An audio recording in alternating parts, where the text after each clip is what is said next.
Observer Kale 9 floated in the cold silence above Epsilon 4.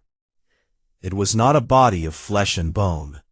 It was a mind inside a small silver sphere, hidden by perfect cloaking fields. The Valori had sent it here for one job only: watch the humans. Do not speak. Do not help. Do not interfere. Just watch and send data back to the Galactic Concord. The planet below looked calm from high orbit. Green forests covered most of the land. Blue rivers cut through the hills. But in one small valley, trouble was starting. The humans had built a forward base there. It was not big, just dirt walls, metal shelters, and a few landing pads for their ugly dropships. About 40 human soldiers lived inside it. Kale 9 opened its main sensors. It zoomed in slowly. The picture became sharp. It saw the humans moving around like busy insects. They wore gray-green armor that looked heavy and old. Their rifles were long and black, with no glowing energy coils. Primitive, Kale 9 noted in its log. Kinetic weapons only. Slow reload, low damage against modern shields. One human stood taller than the others. He had short black hair and a hard face. His name tag read, Sergeant Kim Tae-min. He walked between the shelters, shouting orders in a sharp voice. The language was Korean. Kale 9 translated it easily. Move faster, you lazy dogs. Check your ammo twice. We don't get second chances today. The soldiers listened. Some laughed a little, but they moved quicker. One young soldier, very thin, kept checking his rifle again and again. His hands shook slightly. His name tag said Private Lee Ji-hoon. He looked new. Maybe his first real fight. Kale 9 marked him as low threat. Nearby, a woman in medic patches knelt beside a crate. She was putting bandages and pain shots into a small bag. Her name was Corporal Park Soo-jin. She had calm eyes and quick hands. She spoke softly to a soldier with a cut on his arm. This will sting, but you will live. The soldier grinned through the pain. Thanks, Soo-jin, you always say that. She did not smile back. She just finished the rap and moved to the next person. At the center of the base stood another woman. She wore lieutenant bars. Lieutenant Choi Min-so. She was not tall, but the way she stood made others straighten up. She held a small screen and pointed at a map. 5 soldiers listened closely. The enemy will come through this narrow pass, she said. They have walkers, big machines with plasma guns. We cannot fight them head-on. We must make them pay for every step. Use the rocks, use the trees, use everything. The soldiers nodded. No one argued. Kale 9 recorded all of this. It found the humans strange. They talked too much. They showed feelings on their faces. Fear, anger, even jokes. Valori soldiers never did that. Valori fought with perfect calm and perfect math. Humans seemed to fight with something else. The Concord file on humans was short but clear. Newly contacted species, aggressive, quick to anger, short lifespan, barely 80 years. Tech level, low intermediate. They had joined a few small wars already. Always on the losing side at first. Always caused more damage than expected. This time, the Concord was sure the humans would lose fast. The enemy force coming against them was not human. It was a proxy army paid by the Valori allies. 300 soldiers, 50 heavy walkers, plasma lances, energy shields, air support drones. Numbers said the humans had no chance. Kale 9 calculated again. Probability of human victory, 0.4%. Probability of human retreat, 8%. Probability of total human destruction, 91.6%. Clean data. Simple result. Still, Kale 9 stayed focused. It spread more sensor pods around the valley.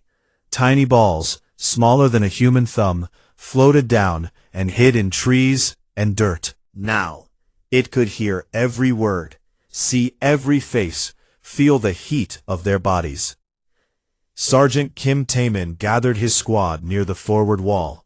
He pointed to a line of trees. "Listen," he said. "The walkers are tall. They see over the trees. So we don't hide behind trees. We hide under them.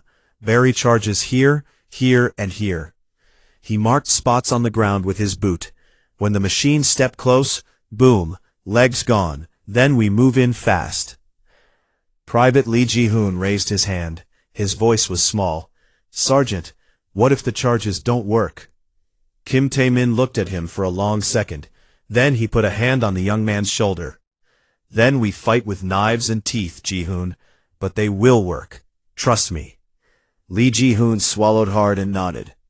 Corporal Park Soo-jin walked past with her medical bag. She stopped and looked at the sergeant. "Taemin," she said quietly, "we have only 6 med kits left. If many get hurt, I can't save everyone." Kim Tae-min's face became hard. "Then save who you can, and keep yourself alive. We need you." She gave a small nod and walked away. Lieutenant Choi Min-so climbed up to a high point. She looked through binoculars toward the far ridge. The enemy was coming. Dust rose in the distance. Engines growled. Metal feet shook the ground. She turned back to her people. Her voice carried clear and strong. 30 minutes. Get to your positions. No one runs. No one surrenders. We hold this valley. For Earth, for each other. The soldiers answered with short shouts. Not loud cheers, just hard, determined sounds. They moved to their places. Some checked weapons. Some prayed quietly. Some just sat and stared at the sky. KL-9 watched it all. It felt no fear. It felt no pity. It was only a machine doing its job. But deep in its logic core, a tiny question appeared. Why do they stay? They know the numbers. They know the weapons. They know death is coming. Yet none of them run. KL-9 pushed the question away. Questions like that were not part of its orders. It opened a new data stream, labeled it Human Pre-Combat Behavior. The first plasma shots lit the sky. Bright blue lines cut through the morning air. The ground exploded. Dirt flew high. The battle had started. KL-9 settled in to watch. It expected a short fight, a quick end, a simple report. It had no idea how wrong it was. The cantina on Epsilon 7 station was not a fancy place. It sat in the lower levels where the lights flickered, and the air smelled of old metal and cheap drinks. Aliens of many kinds came here to forget the past, or to remember it in silence. Tonight the room was half empty. A few traders argued quietly at one table. A lone insectoid clicked his mandibles over a bowl of glowing nectar. In the darkest corner sat Kael'thir. Kael'thir was Vorak, a tall reptilian with thick green scales that had once been bright, but now looked dull and cracked. Scars ran across his chest and arms like old rivers on a map. One eye was milky white from a wound that never healed right. He held a tall glass of bitter root liquor and stared at nothing. He had not spoken to anyone in weeks. Ji-ho noticed him first. Ji-ho was human, young, with short black hair and calm eyes. He worked as a journalist for the Interstellar News Network. He had come to Epsilon 7 to find stories from the old war. Stories no one wanted to tell anymore. His partner, Soo-min, sat next to him. She was smaller, with quick fingers and a small recorder always ready. She translated alien languages better than most machines. A veteran who fought in the front lines when the coalition tried to take Earth. A survivor who saw things that broke stronger soldiers. Ji-ho wanted that story, not for glory, for truth. Ji-ho walked over slowly. He carried a small bottle wrapped in cloth. Human whiskey, real stuff from old Earth distilleries, not the synthetic kind. Expensive, rare this far out. "Excuse me," Ji-ho said in clear galactic standard. "May we sit?" Kael'thir did not look up at first. His tail twitched once. Then he lifted his good eye. It was yellow and sharp. "Humans," he said. The word came out like a hiss through his translator. "Always asking." Jiho did not flinch. "We ask because we want to understand, not to judge."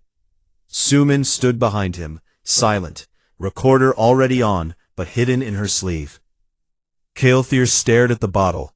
He smelled it even through the sealed cap. "You think liquor buys my tongue?" "No," Jiho said. "It buys a moment of your time. If you say no after one drink, we leave."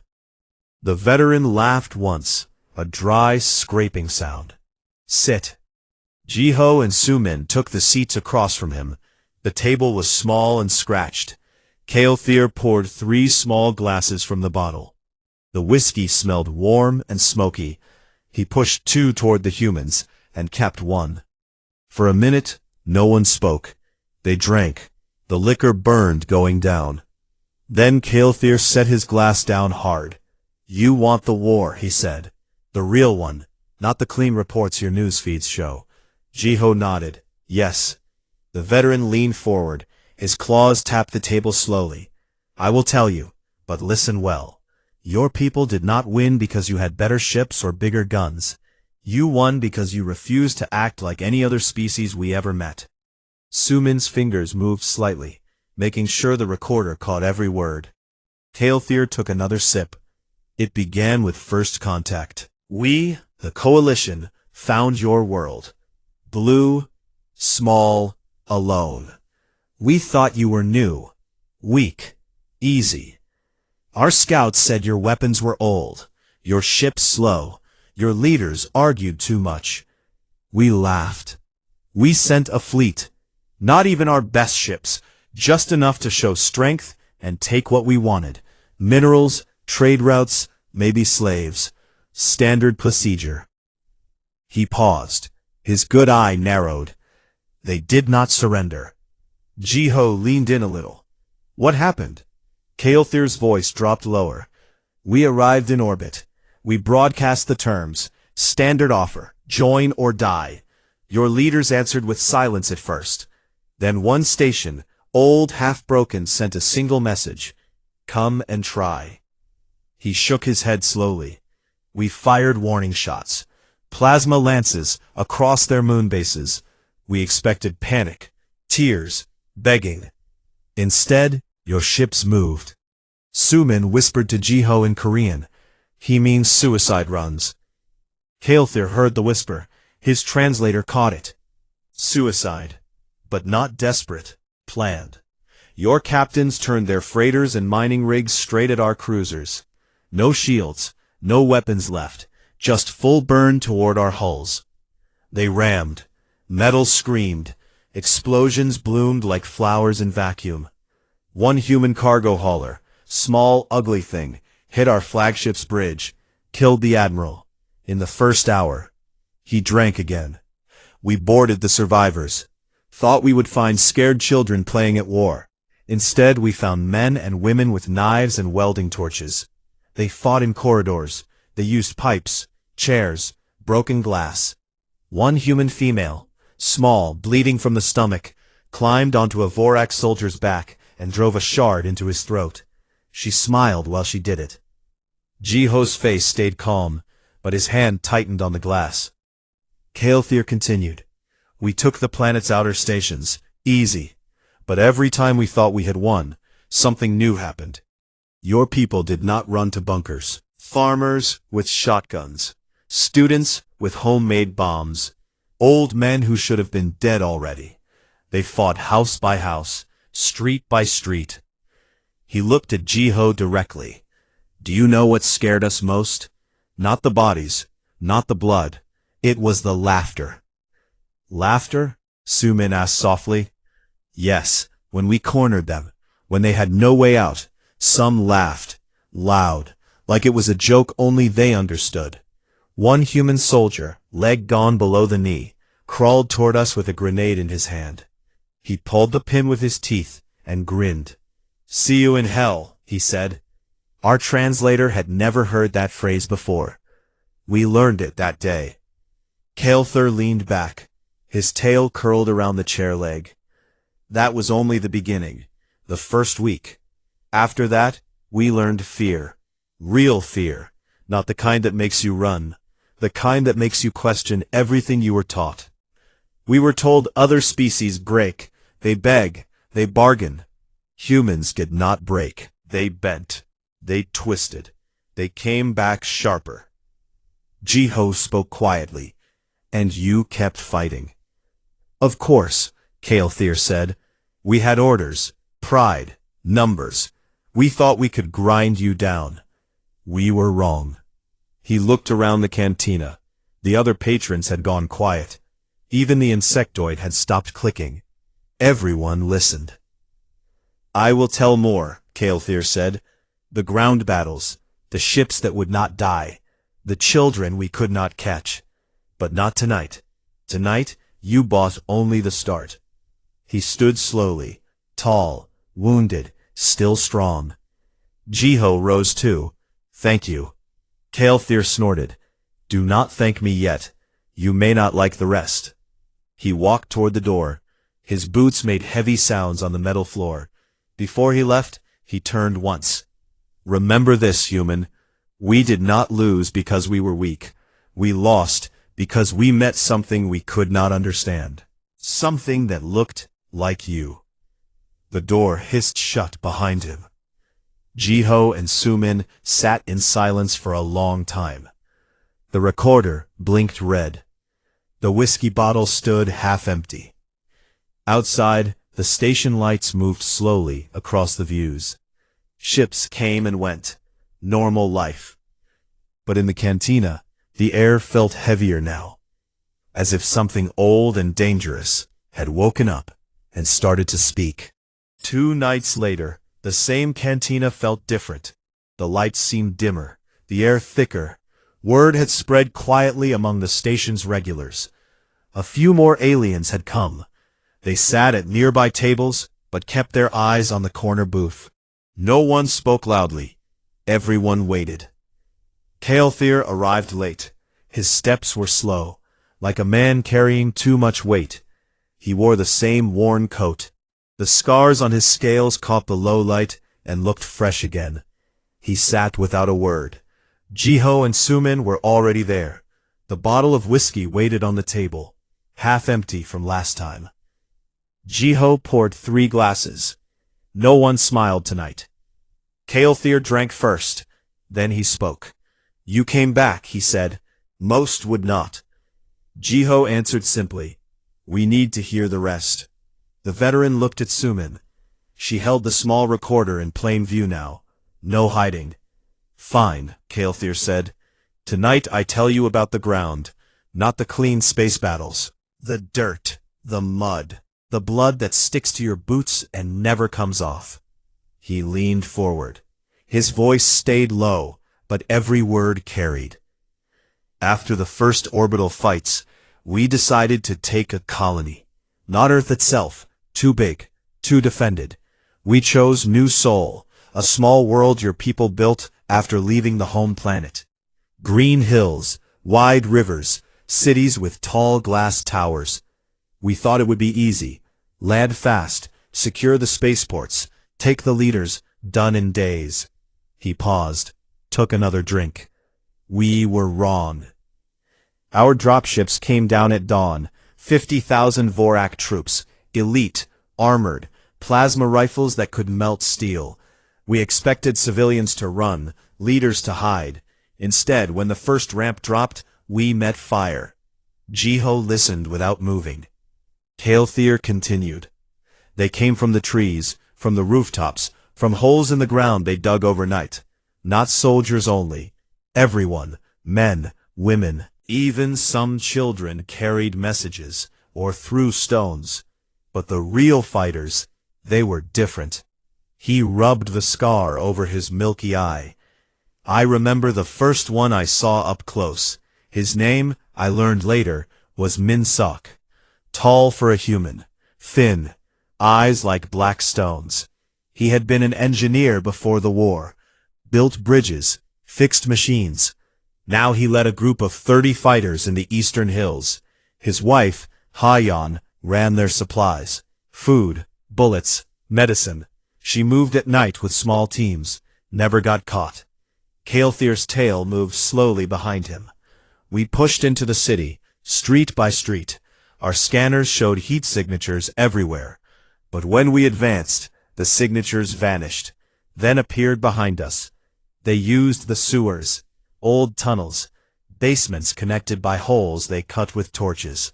We walked into traps every time. He stopped, looked at his glass, then kept going. One afternoon it rained hard. Gray sky, water up to our knees. We moved through a market square. Empty stalls, broken glass. Quiet, too quiet. Then the ground opened. Literally. They had weakened the street with small charges. A whole platoon fell into a pit. Spikes at the bottom. Not clean kills. Messy. Painful. The ones who survived the fall, humans came from the sides with blades. Short knives. Axes. They finished the job fast. No mercy. No prisoners.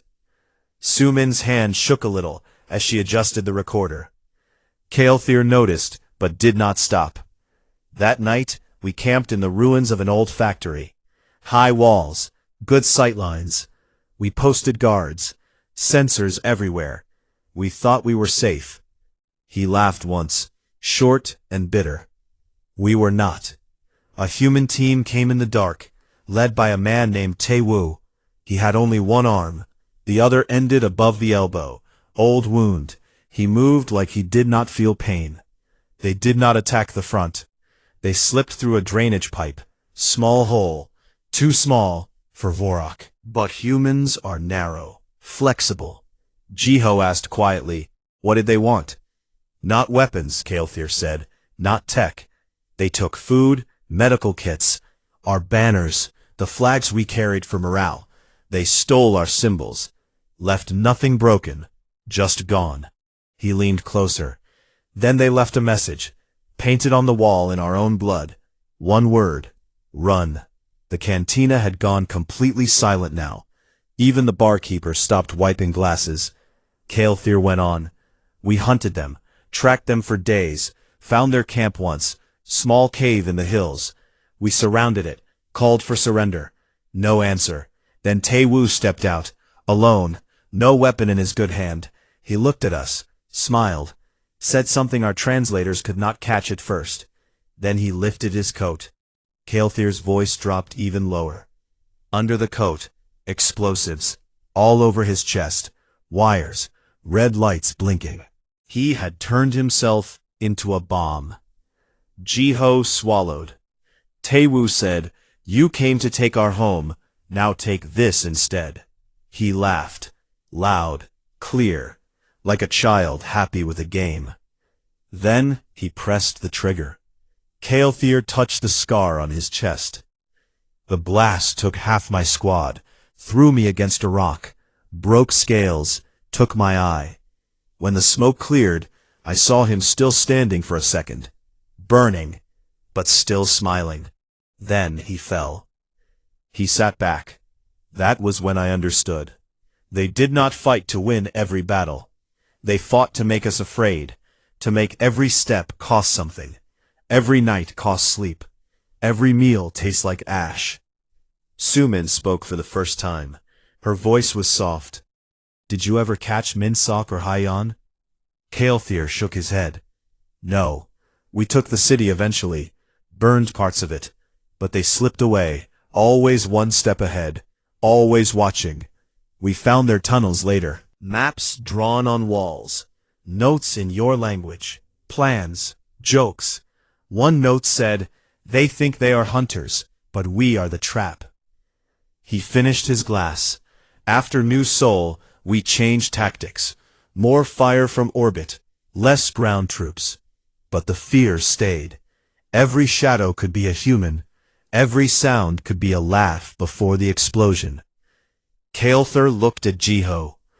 Your people did not have the best guns, or the strongest armor. But you had something worse.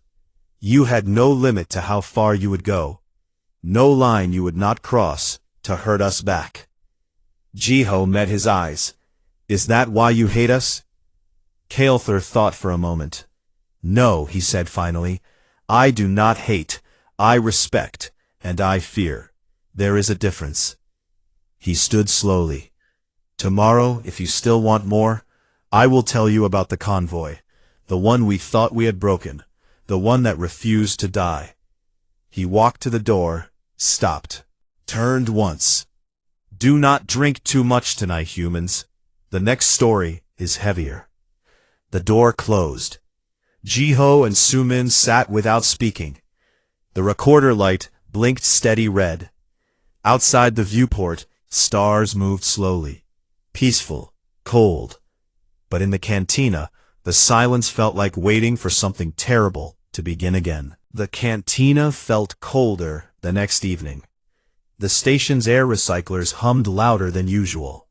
Fewer patrons came tonight. Some had heard enough and left. Others stayed because they could not look away. Jiho and Sumin sat in the same corner booth. The whiskey bottle was almost empty now. They had not touched it yet. Kael'thir arrived without noise. His coat looked heavier. His steps dragged a little. He sat across from them and stared at the table for a long moment before speaking. You are still here, he said. His voice sounded tired.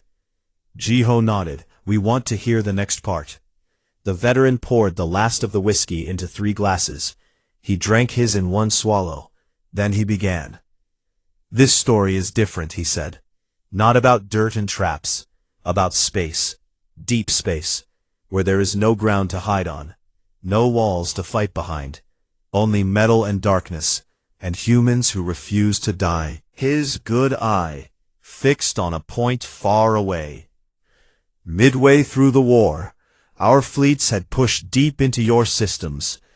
We had taken many colonies, burned others. Your main world still stood, but we thought we had broken your spirit. We found a refugee convoy, small, slow, 50 ships, mostly civilian transports, old freighters carrying families, children, sick, wounded. No real weapons, no escorts left, engines failing on half of them. Kael'thir's claws tapped the table once. We caught them in the black between stars, 20 coalition cruisers against 50 limping transports. Easy. We could have ended it in minutes, board them, take what we wanted, leave the rest drifting. He paused, but they did not run. They turned. Sumin's recorder light blinked steady. The lead ship sent one message. Clear channel. A woman's voice. Calm. No fear. She said, "This is Captain Ji-un of the transport Hope's Dawn. We are not surrendering. We are delaying you." That was all. Kael'thir shook his head slowly. Then every ship in the convoy changed course. Not to escape, to face us. They burned engines past redline. Shields dropped to nothing. Weapons, if they had any, fired once or twice and went silent. They came straight at our line. Jiho asked quietly, "Suicide again?" "Yes," Kael'thir said, "but not wild, not random. They aimed. The fastest ones targeted our command ships. The slower ones blocked lanes so our fighters could not chase the escape pods. They knew exactly what they were doing. They bought time. Seconds. Minutes. Enough for a few small pods to slip away." He drank from an empty glass out of habit, then set it down. We opened fire. Plasma tore through hulls. Ships broke apart. Air and bodies spilled into vacuum. But the ones still moving kept coming. One transport, big fat thing meant for grain, rammed our cruiser midships, cut it in half. The explosion lit the dark for a second, like a new sun. Kael'thir's voice grew quieter. I led the boarding teams after that. We took the lead ship, Hope's Dawn. The corridors were dark, power failing, emergency lights red. We moved carefully, expected ambush at every corner. He rubbed the scar on his arm. We found them fighting.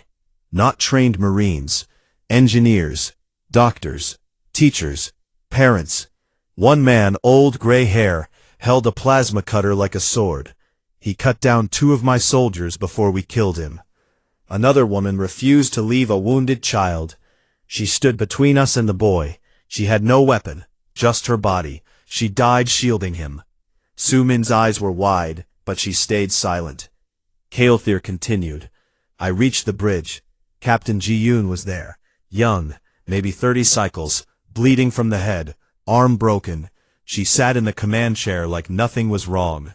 The ship was dying around her, alarms screaming, bulkheads cracking. He looked at Ji-ho directly. She looked at me. No hate in her eyes. Just certainty. She said, You can kill us, but more ships will come. More children will grow up, and they will remember. Then she pressed a button. The reactor went critical. We had seconds to evac. Kael'thir's tail curled tight. I grabbed her, dragged her to an escape pod. My team thought I was mad, but I could not shoot her. Not after that look.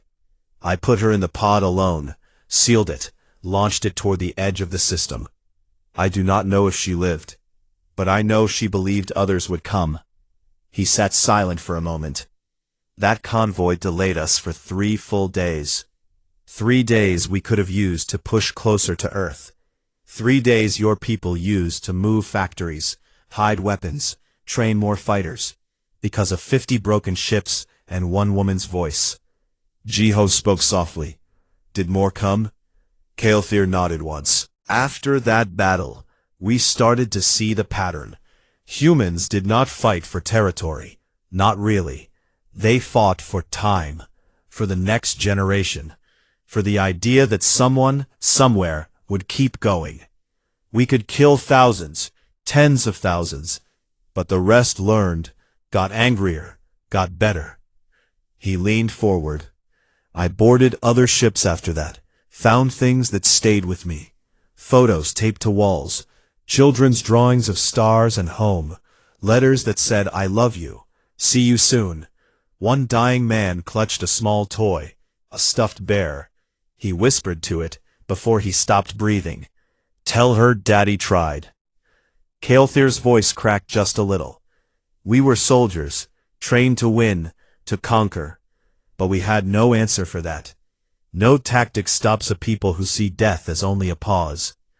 He looked around the cantina. The few listeners left stared at the floor. That convoy was not the end, he said. It was proof. You do not break humans by killing them. You only make more. Stronger. Hungrier. Tomorrow I will tell you the last part. The one about Earth itself. The day we landed on your home. The day we learned what happens when you push a human to the edge of everything.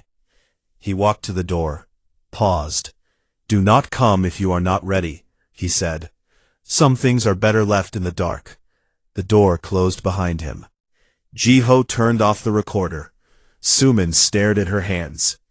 Outside the viewport, a small human freighter drifted past. Lights warm, ordinary. But tonight, even that simple ship looked different, like it carried something heavy. The cantina was almost empty now. Only a few shadows sat far away, pretending not to listen. The lights had been turned down lower than usual. The air felt thick, like before a storm. Ji-ho and Sumin waited in the corner booth. They had brought no new whiskey this time. The old bottle was gone. Nothing left to buy time. Kael'thir came in last. He moved slower than before. His coat hung loose on his frame. The scars seemed deeper in the dim light. He sat without looking at them first. He stared at the empty table. Then he spoke. This is the last story I will tell, he said. The one that ended it for us. The one that made us leave your world forever. Ji-ho nodded once. Sumin turned on the recorder. The small red light glowed like a tiny eye. Kael'thir took a long breath. By then the war had lasted years. Our fleets were tired, supplies thin, morale broken in quiet ways. We decided one final push, straight to the heart, Earth, your home. We would land, take the capitals, force surrender, end it all. He rubbed his milky eye slowly. We chose Asia for the main landing, near the old city of Seoul. Ruins now, but your people had built it into a fortress. Walls of concrete and steel, tunnels under the mountains, factories hidden in caves. We dropped 10 full legions, best troops, heavy armor, air support. We thought numbers and fire would finish it. Kael'thir's voice dropped lower. We were wrong again. The first day was bad. We took ground fast, burned outer defenses, but every meter cost lives. Humans did not stand in lines. They melted away, then struck from behind. Snipers in broken towers, mines under roads, drones small enough to hide in trees. They used everything, old guns, new guns, stolen guns, whatever worked. He paused. Then we met the berserkers. Sumin looked up. Berserkers? She asked. Kael'thir nodded. Not official. Just a word that spread. Humans who took drugs to kill pain. Crude metal parts sewn into their bodies. Arms replaced with pistons, eyes with scopes. They fought past the point where any other species would fall. Past blood loss, past broken bones, past reason. Jiho listened without blinking. One squad held a mountain pass. 3 days. No sleep. No retreat. Led by Minsok again. Older now. Face like stone. Hair gray. But the same eyes. His wife Hayeon was gone. Killed months before. He never spoke of it. He just fought. Kael'thir leaned forward. We attacked at dawn. Wave after wave. Plasma rained down. Our walkers crushed stone. But they held. Flamethrowers turned narrow paths into fire tunnels. They collapsed cliffs on our armor, buried whole companies. When we got close, they used knives, clubs, teeth. One berserker, arm gone, leg dragging, crawled forward with a grenade. Pulled the pin, took 6 of us with him. He laughed the whole time. Laughed until the blast. The veterans' claws dug into the table. They sang, too. Old songs, loud, over the screams. Songs about rivers and homes and never giving up. It made no sense. Why sing when you are dying? But they did, and it worked. Our troops hesitated. Some turned back. Not from orders, from fear. Kael'thir continued. Day 2, we broke through the first line, reached the inner valley, found their main camp. Small fires. Tents made from scrap. Wounded everywhere. But no panic. Medics worked in open sight. Soldiers reloaded while bleeding. One young fighter, no more than 20, lost both hands. He directed others with nods, kept giving orders until he passed out. He shook his head.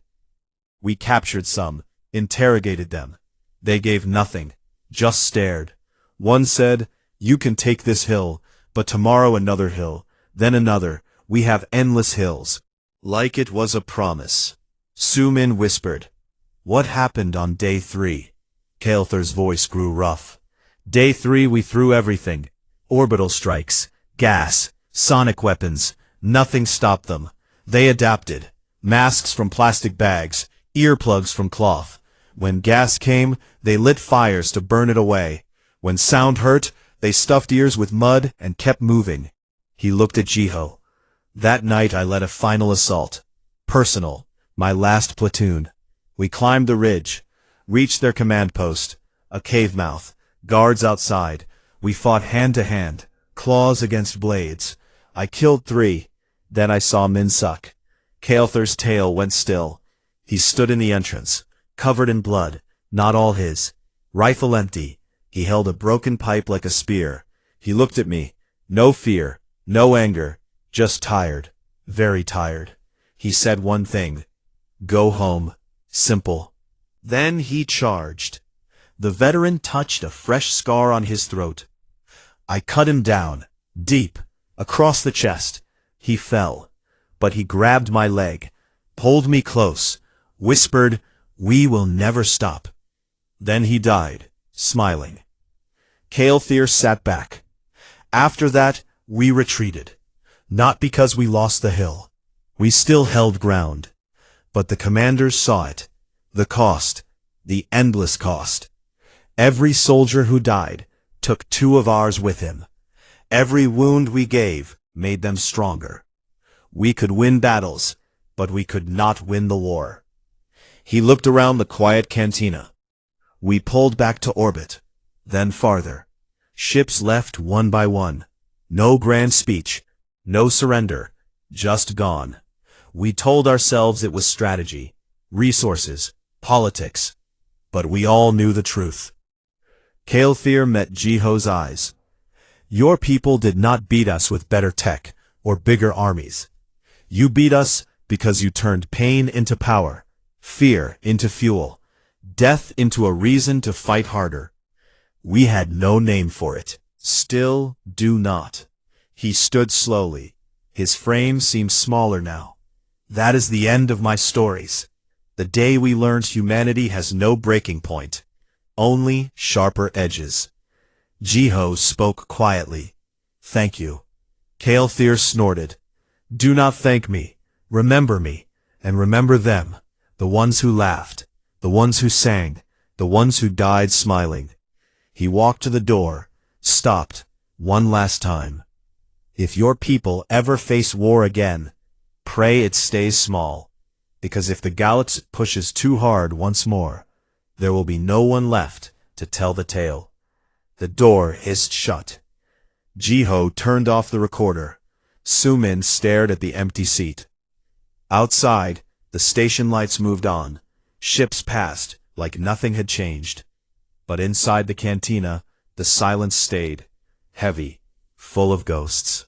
The cantina felt strange that last night, almost too quiet. The usual hum of voices and clinking glasses had faded away. Most tables stood empty. A single flickering bulb above the bar cast long shadows. The air recyclers made a soft whine, like the station itself held its breath. Jiho and Sumin arrived early. They sat in the same corner booth. No bottle waited on the table this time, no recorder yet. They just sat, waiting. Kalethir came in near closing time. The door hissed open slowly. He stepped inside and stopped for a moment. His tall frame filled the entrance. Then he walked to the booth. His boots scraped the metal floor. He sat down heavily. For a long time he said nothing. He stared at his own scarred hands. Jiho broke the silence first. You came. Kalethir nodded once. I said I would finish. Sumin placed the recorder on the table. She pressed the button. The red light came on. Then at the 2 humans. This is not another battle story, he said. No more blood, no more names. This is the end. The part after the fighting stopped. The part where we all tried to forget. He leaned forward slightly. We left your system in pieces. Ships limping home. Crews silent. No victory parades. No songs. Just quiet. We told the coalition leaders we needed time, repairs, rest. But the truth spread anyway. Veterans talked in dark corners, in bars like this one. We told each other what we saw, what we felt. Kalethir's good eye moved between Jiho and Sumin. We learned your name for it later. Humanity. We had no word like that before. Other species fight for land, for food, for power. You fought for something else, something we could not touch, something inside. We called it many things at first. Madness, curse, demon, but none fit. He paused, rubbed the scar across his throat. From that dying man, on the Hope's Dawn, the one with the stuffed bear. I found it in the wreckage, small, faded, a child's face, smiling. I carried it for years, looked at it when the nightmares came. It reminded me, you do not kill an idea by killing bodies, you only spread it. Jiho listened without moving. Kalethir continued. Years passed. The war became history. Textbooks, reports, clean numbers, losses counted in ships and credits, not in screams, not in laughs that echoed in empty corridors. But some of us remembered. We avoided human space, avoided your ships, your stations, your eyes. He looked around the empty cantina. Then I came here, Epsilon 7, neutral ground, far from everything. I thought I could drink in peace, fade away. But humans keep coming, asking, listening, like you. Su Min spoke softly. Why tell us now? Kael'thir met her eyes. Because you forget. He leaned closer. Your young ones read the clean stories. Heroes, victories, flags. They do not hear the other side. The terror we felt. The nights we checked shadows twice. The way we jumped at laughter. Real laughter, not the kind we make. The kind that comes when there is nothing left to lose. He pointed one claw at Jiho. You sit here calm, polite. But I see it in you. The same thing. The same fire under the skin. Hidden. Waiting. Your people rebuilt fast. Too fast. New ships. New colonies. New children who grow up hearing old songs. You act peaceful now. Trade. Talk. Smile. But we remember. Every alien who fought remembers. Kael'thir's voice grew quieter. I tell these stories so no one forgets. Not you. Not us. If the galaxy ever thinks it can push again.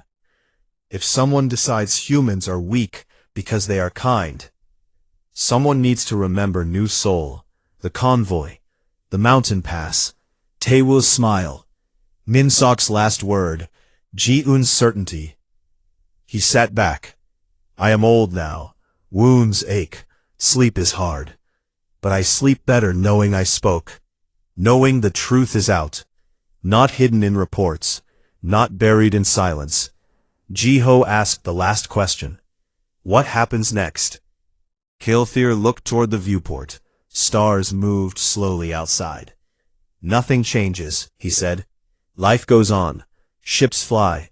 Drinks get poured. But every time a human walks past, we look twice. Every time one laughs, we listen closer. Because we know now. You are not like us. You never were. He stood slowly, taller than before somehow. I am done. Jiho rose too. Thank you, for everything. Kael'thir snorted softly. Just remember. He turned to Su Min. Keep that recording safe. One day someone may need it, to warn, or to understand. He walked toward the door. His steps echoed in the empty room. At the threshold he stopped one final time. He looked back at the two humans.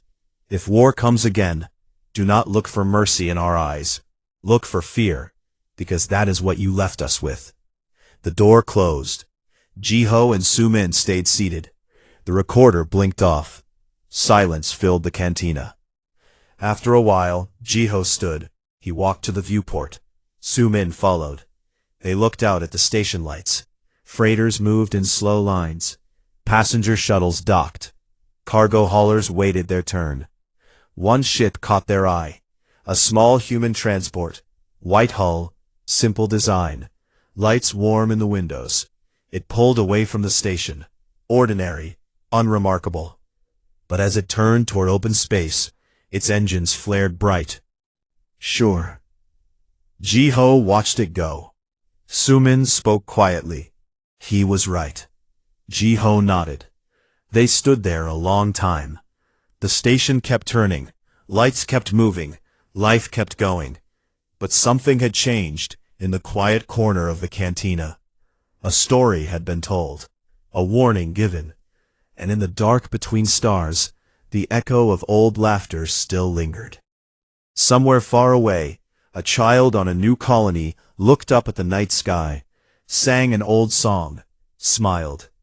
The galaxy turned on, but it turned knowing.